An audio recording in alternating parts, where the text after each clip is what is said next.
Hi. So in this video, we are going to talk about the concept of parity in Forex, interest rate parity, purchasing power parity, and international Fisher effect. So before we move on to each specific parity, we should know the meaning of parity. If we talk in general terms, parity means equality. So आगे हम लोग एक specific parity के बारे में बात करें उससे पहले पूरे इस कंसेप्ट को समराइज करने के लिए हम इस चार्ट को देख सकते हैं. We have a triangle with 3 points: exchange rate, interest rate and inflation. अगर हमें exchange rate और inflation का इफेक्ट समझना है, then that is purchasing power parity. अगर हमें exchange rate और interest rate का इफेक्ट देखना है, तो then it is interest rate parity. अब exchange rate का interest rate के साथ रिलेशन है, exchange rate का inflation के साथ रिलेशन है. तो इसका मतलब है interest rate और inflation का भी आपस में कोई रिलेशन है, and that relation is called international Fisher effect. So इन तीनों कंसेप्ट्स को समझने से पहले since it is economics, so there are some assumptions. First is law of one price.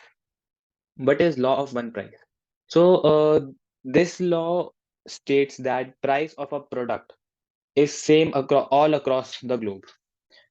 इसका मतलब ये है जैसे कि हमारा अगर कोई प्राइस ए है, उसका प्रोडक्ट जैसे प्राइस हमारा एप्पल का इंडिया में 10 रुपए का है, तो वो सेम होगा डॉलर में, इक्विवेलेंट टर्म्स में इन अमेरिका. इसका मतलब ये नहीं कि 10 रुपीज है तो $10, बट इक्वल रहेगा इन द सेंस कि अगर हमारा फॉरेक्स रेट 100 का है, तो 101 rupees equals $1 is equals to 100 rupees. Then the cost of apple in USA will be 1/10 dollar. उसके बाद हम लोग एज्यूम करते हैं that R F real is same all across the globe. Risk free real rate is same across the globe. What is our risk real? We will talk about it in international Fisher effect. And there is a pure expectation theory जिसके according जो हम लोग assume करते हैं, जो भी हमारा forward rate आज कोट हो रहा है, बैंक कोट कर रहे हैं, जो भी फॉरेक्स में मार्केट प्लेयर्स हैं, डीलर्स हैं, जो कोट कर रहे हैं फॉरवर्ड रेट आज के दिन में फ्यूचर के रेट को, that is the expected spot rate.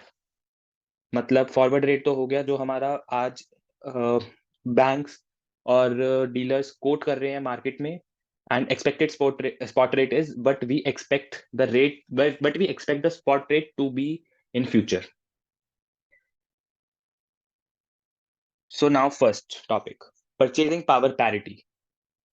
Purchasing power parity में we assume and that the purchasing power is equal.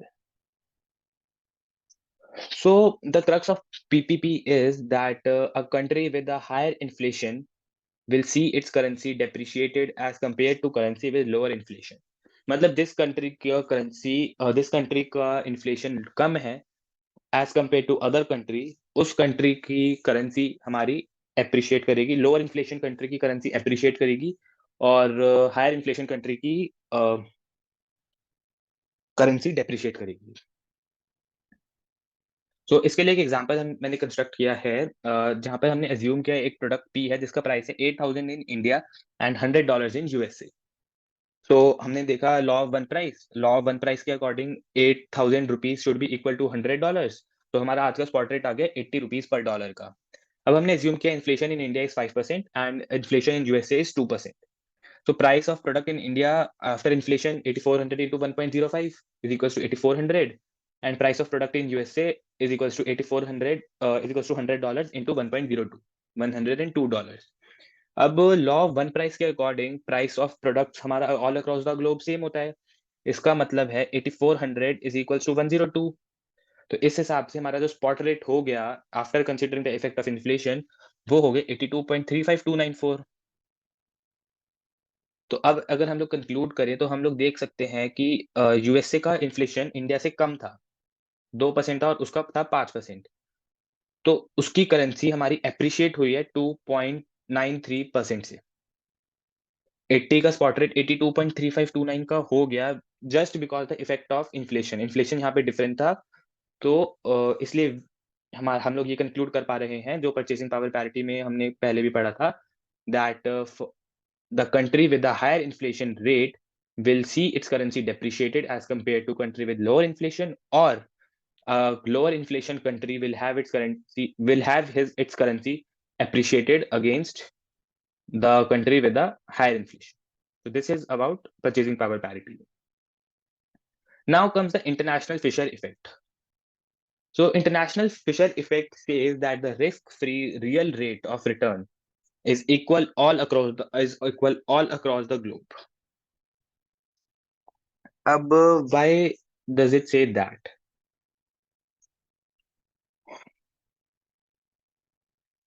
तो रिस्क फ्री रियल रेट होता क्या है? सबसे पहले तो ये जानते हैं, risk free real rate is the rate जो हमारे एक एक्चुअल रिटर्न्स हम लोग डिमांड करते हैं, without inflation, without premium, without risk. हमने इन्वेस्ट किया, अगर हम लोग किसी शेयर में आज इन्वेस्ट कर रहे हैं, तो हम कितना रिटर्न एक्सपेक्ट करेंगे? फर्स्ट ऑफ ऑल, जो हम लोग रिस्क बियर करने वाले हैं, उसके रिगार्डिंग हम लोग एक प्रीमियम चार्ज करेंगे, रिस्क बियर करने का एक प्रीमियम चार्ज करेंगे। और दूसरा, इन्फ्लेशन जो होने वाली, एक साल में कुछ ना कुछ तो इन्फ्लेशन होगा, तो मतलब हमें उस इन्फ्लेशन का भी इफेक्ट चाहिए होगा, उसका मतलब जितना भी हमने इन्वेस्ट किया, तो इन्फ्लेशन जितना रिटर्न तो चाहिए हमें, ताकि हमारी करेंसी की वैल्यू तो सेम रहे कम से कम। सो लेट अस से अगर हमारा इन्फ्लेशन है 5% का और रिस्क प्रीमियम है 3% का, तो 8% हो गया। बट क्या हम सिर्फ 8% ही डिमांड करेंगे? अगर हम लोग इसको इस सिचुएशन में कंपेयर करें, हम लोग इन्वेस्ट कर रहे हैं गवर्नमेंट बॉन्ड्स में। गवर्नमेंट बॉन्ड्स में तो कोई रिस्क नहीं है, तो इन्फ्लेशन रिस्क प्रीमियम तो गया 3% का, इन्फ्लेशन है 5% का, तो क्या हम लोग सिर्फ 5% पे इन्वेस्ट करेंगे? No, we will charge a bit higher, and that higher percentage is the risk, is the cost of sacrificing current consumption. Because अगर हम लोग आज उसको इन्वेस्ट कर रहे हैं 100 रुपए का, तो हम लोग उस 100 रुपए से आज कुछ और भी चीज कर सकते थे, उससे कुछ और कंजम्पशन करके हम लोग अपने यूटिलिटी सेटिस्फाई कर सकते थे किसी और चीज के through.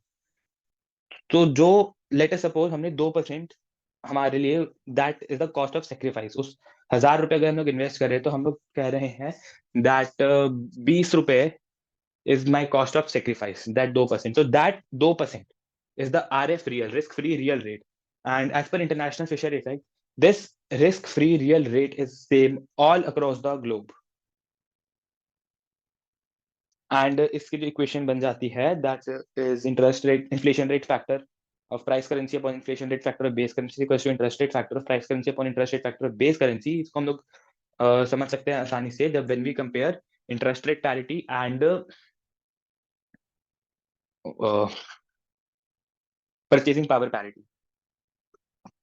Now we come at interest rate parity. So what is interest rate parity? The interest rate parity का crux यही है that a country which has lower interest rate will have its currency on forward premium. मतलब है जिस country में RF nominal कम होगा, वो country की currency हमारी forward premium पे होगी। अब IRP हमारी बात करता है parity on covered basis, not on actual basis, because actually में there are hundreds of other factors that influence the current forex rates. So, but IRP, interest rate parity, talks about parity on covered basis. So IRP assumes and IRP says that risk-free nominal rate across the globe are same. Differences can arise in money markets, but वो differences हमारे currency market में set off हो जाते हैं by the effects of forward premium और forward discount. मतलब money markets हैं, हर country की मनी मार्केट में इंटरेस्ट रेट डिफरेंट हो सकते हैं, बट अगर हम लोग ओवरऑल देखें, तो मनी मार्केट और करेंसी मार्केट का जब हम लोग इफेक्ट कंबाइन करेंगे, तो हमारा जो आरएफ नॉमिनल रेट होगा, we will find that it is equal all across the globe. इसके लिए भी एक एग्जांपल कंस्ट्रक्ट किया है। अज्यूम कर लिया हमने आरएफ रियल इज 3%, मतलब the cost of sacrificing is 3%। India इनमें इन्फ्लेशन है 5%, यूएसए में है 2%। सो आरएफ नॉमिनल इंडिया में हो गया 1.03 into 1.05 minus 1, 8.15%, यूएसए में हो गया 1.03 इंटू 1.02 माइनस 1 5.06%। आरएफ नॉमिनल हमारा इस तरह इसलिए निकला है क्योंकि 8% नहीं आएगा हमारा nominal rate, it is not 3+5 if we talk in exact terms. 3% जो हमारा रियल रेट है, रिटर्न है, उसके ऊपर 5% का इन्फ्लेशन भी, तो उस 3% पे भी तो 5% का इन्फ्लेशन आएगा। तो 1.03 इंटू 1.05, इसी तरह यूएसए का आ गया हमारा 5.06% आरएफ नॉमिनल रेट। अगर इंडिया में स्पॉट रेट 80 रुपए पर डॉलर चल रहा है, तो जो फॉरवर्ड रेट होगा डॉलर का, that will be at a premium of 2.94%, मतलब 1.0815 minus 1.0506, difference in interest rate factors divided by the base currency का interest rate factor, that is 2.94%। तो इससे हमारा कंक्लूजन यही निकल रहा है दैट इंटरेस्ट रेट जहाँ पे कम होगा, आरएफ नॉमिनल जहाँ पे कम होगा, उस कंट्री की करेंसी फॉरवर्ड प्रीमियम पे होगी। So this was a small basic about some basics about parity